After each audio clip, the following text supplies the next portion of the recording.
నమస్కారం city news కి స్వాగతం. ముందుగా ముఖ్యాంశాలు.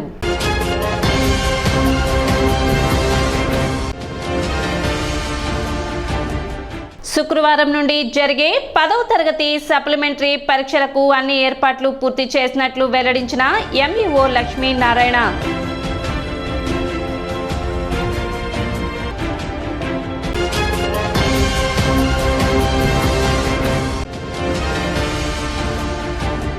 వైభవంగా ముగిసిన నాజర్పేటలోని పాండురంగస్వామి దేవస్థానం 84వ వార్షిక మహోత్సవాలు.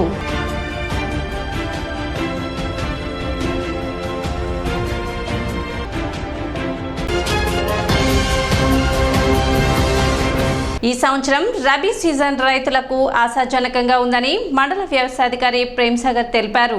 తెనాలి మండల పరిధిలో మొక్కజొన్న, జొన్న, పెసర, మినుము పంటలు సుమారు 15,000 హెక్టార్లలో సాగు చేయడం జరిగిందని, 4 పంటలు ఆశాజనకంగా దిగుబడులు వచ్చాయని తెలిపారు. ప్రభుత్వ ధర కంటే బయట ఎక్కువ ధర లభించడంతో రైతులు బయట పంటలను అమ్ముకోవడం జరిగిందని చెప్పారు. రబీ పంటలకు ఇరిగేషన్ అధికారులు నీరు ఇవ్వలేమని చెప్పిన రైతులు సమర్థవంతంగా పంటలను సాగు చేసి మంచి దిగుబడులు సాధించారని వారికి అభినందనలు తెలిపారు. మన మండలంలో రబీ సీజన్లో మొక్కజొన్న, జొన్న, మినుము, పెసర పంటలు వేశారు. దాదాపు 15,000 పైచులకు ఎకరాలు పంటలు వేశారు. దేవుడి దయల్ల పంట దిగుబడి ఆశాజనకంగా 4 పంటలు ఆశాజనకంగా ఉన్నది. బయట మార్కెట్ రేటు మా గవర్నమెంట్ రేటు కంటే కొంచెం ఒక 10 రూపాయలు పెచ్చుగా ఉన్నది. రైతులందరూ ధాన్యాన్ని అమ్ముకున్నారు, కొంతమంది ఉంచుకున్నారు, ఇంకా ఎక్కువ రేటు వస్తుందని. సో ఈ రబీ మనకు ఆశాజనకంగా ఉన్నది. మేము రైతులకి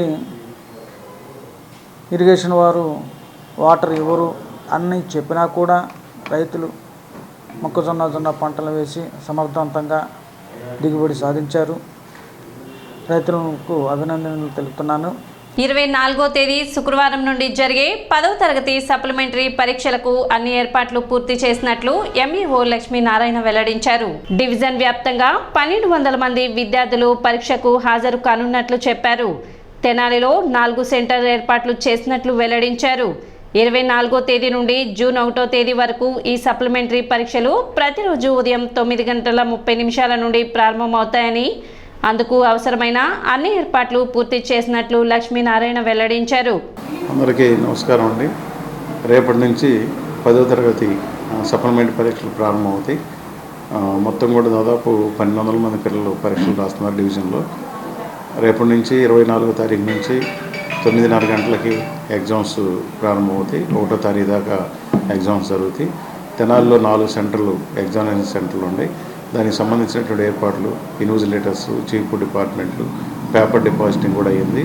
కాబట్టి ఎవరైతే 10వ తరగతి తప్పినటువంటి పిల్లలు ఉంటారో వాళ్ళందరినీ కూడా పరీక్షలు రాయడానికి పంపించవలసిందిగా పేరెంట్స్ని, అదేవిధంగా ప్రధాన ఉపాధ్యాయులందరినీ కూడా కోరడం జరుగుతుంది.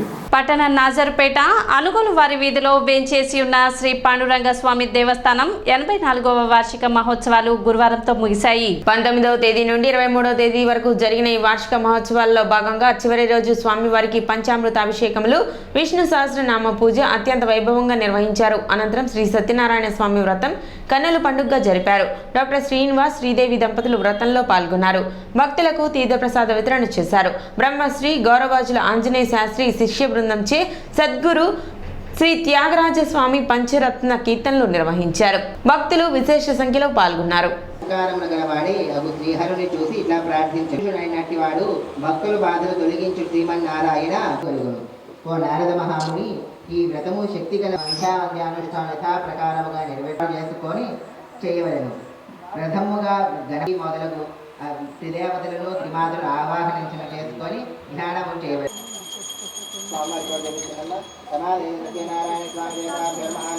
రుక్మిణీ సమేత పాండురంగస్వామి వారి దేవస్థానం 84వ వార్షికోత్సవం సందర్భముగా ఇవాళ 5వ రోజు సందర్భముగా ఇవాళ ఉదయాన్నే ప్రాతకాలం పంచామృత అభిషేకము, నిత్య పూజలు నెరవేర్తించుకున్న తర్వాత రమాసహిత సత్యనారాయణ స్వామి వ్రతము జరుగుచున్నది.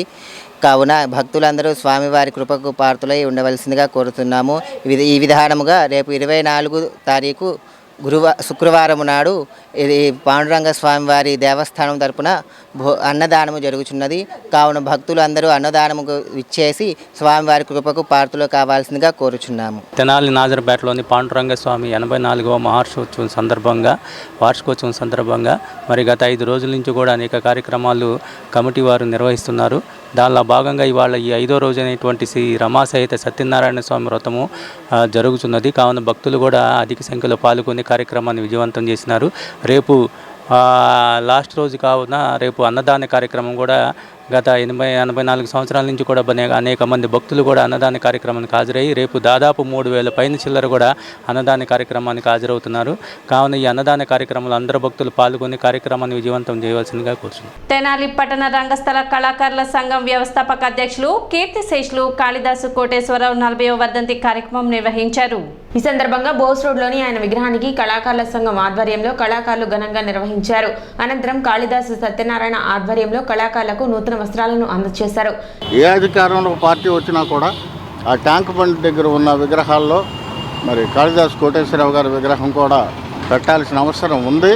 Actually he deserves it and the government must have a look and must have a watch about this thing because ఆయన చేసిన కళారంగానికి చేసిన సర్వీసెస్ కానీ అవన్నీ కూడా గుర్తుంచుకోవాలంటే ప్రభుత్వం ఆయనకి అక్కడ ప్లేస్ ఇచ్చి ఆయన గౌరవించాల్సిన బాధ్యత ఉందని మనవి చేస్తున్నా. సో మనిషి ఆయన చనిపోయినా చింతామణిలో ఉన్న సుబ్బిశెట్టి మాత్రం చనిపోలేదు. ఇంకా ఇప్పటికీ మా గుర్తే ఉన్నాయి. ఎప్పుడో నెక్కరేసుకుని నేను కూడా ఒకసారి ఆయన నాటకం చూసా. కొట్టింది ఎవరో కానీ లేపింది మాత్రం నన్ను అనే మాట నాకు ఇప్పటికీ గుర్తుంది. సో అక్కడికి వెళ్తే it will be a fun. దాని మీద ఏదో ఇది సన్నాసి నాటకం, డబుల్ మీనింగ్ నాటకం అన్నారు కానీ it's not at all correct. ఒక వ్యసనపరుడు వ్యసనానికి లోనైతే ఎంత పతనం అవుతామో పరాకాష్ట చూపించారు. అది of course it is an unfortunate thing that government was ban this. ఆ బ్యాన్ని తొలగించవచ్చు, తప్పేం లేదు. ఎందుకంటే మరి ముఖ్యంగా కుర్రోళ్ళు వ్యసనానికి లోనైతే మహిళలకి అక్రమ సంబంధాలు పెట్టుకుంటే వాళ్ళ జీవితాలు ఎలా పతనం అవుతాయి అనే దానికి ఒక మంచి ఎగ్జాంపుల్ ఆ చింతామణి నాటకం. So I'm appealing the government once again ఇక్కడ మన ట్యాంక్ బండ్లో వారి విగ్రహం పెట్టాల్సిందిగా కోరుకుంటున్నా. కార్యక్రమంలో మా ఏపీ వ్యవస్థాపక అధ్యక్షులు దర్శకులు దిలీప్ రాజా, సుబ్బారావు, దీపాల సుబ్రహ్మణ్యం, లక్ష్మీ తులసి, నాగమణి, సత్యవాణి, శివపార్వతి, తులసి, సామ్రాజ్యం, కోలావాసు, నవీన్, బుజ్జి తదితరులు పాల్గొన్నారు.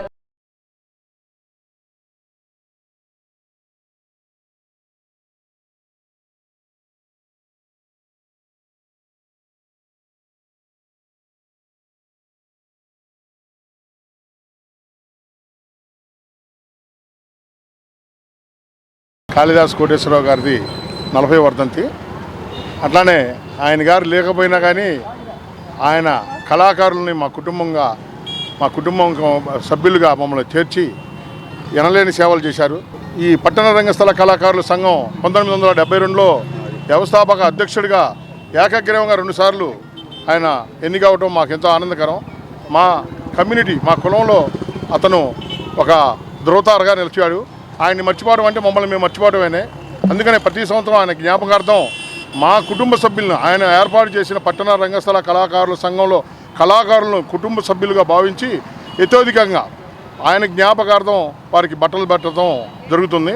అలాగే హాస్యం, ఆరోగ్యకరమైన ఆహ్లాదకరమైన హాస్యం అనేటువంటి చింతామణి సుబ్బిశెట్టి పాత్రని ఆయన ఎంతో పేర్లు తెచ్చుకున్నాడు. ఒక్కోసారి నాటకానికని అతను వెళ్తే కనీసం 30 రోజులు, 35, 40 రోజులు ఇంటికి వచ్చేవాడు కాదు. వరుసగా తూర్పు పశ్చిమ గోదావరి జిల్లాలే కాదు, విజయనగరం, విశాఖపట్నం జిల్లాలో కూడా మంచి పేరు ప్రఖ్యాతులు, ఆంధ్ర రాష్ట్రానికి పేరు ప్రఖ్యాతులతో సంపాదించాడు. కళాకారుడిగా నాటకాలే కాదు, మహాకవి కాళిదాసు, కొత్త జీవితాలు సినిమాల్లో కూడా గిరిజా గారితో బాలనాగమ్మ ఈ కొన్ని సినిమాల్లో కూడా నటించడం జరిగింది. కళాకారుల మణిహారంలో ఒక మణిపూష కాళిదాసు కోటేశ్వరరావు గారి ద్వారా తెనాలి పట్టణానికి ఎనలేని ఖ్యాతి తెచ్చుకున్న మహానటుల్లో కాళిదాసు కోటేశ్వరరావు గారు ఒకళ్ళు.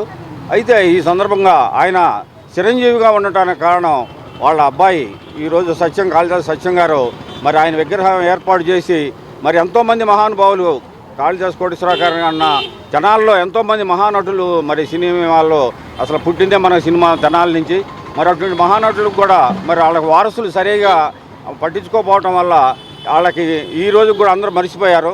కానీ ఆ విధంగా కాకుండా మన సత్యం గారు మరి ఆ విగ్రహం ఏర్పాటు చేసి ప్రతి సంవత్సరం కూడా కళాకారులందరినీ పిలిచి ఆయనకు తోచిన విధంగా ఆయన సహాయ సహకారాలు అందిస్తూ ఇక్కడ ఆయన్ని చిరంజీవిగా ఉన్నందుకు వాళ్ళ అబ్బాయి సత్యం గారికి ఈ సందర్భంగా అభినందనలు తెలియజేస్తూ ఇప్పుడు ఒక చిన్న విరామం.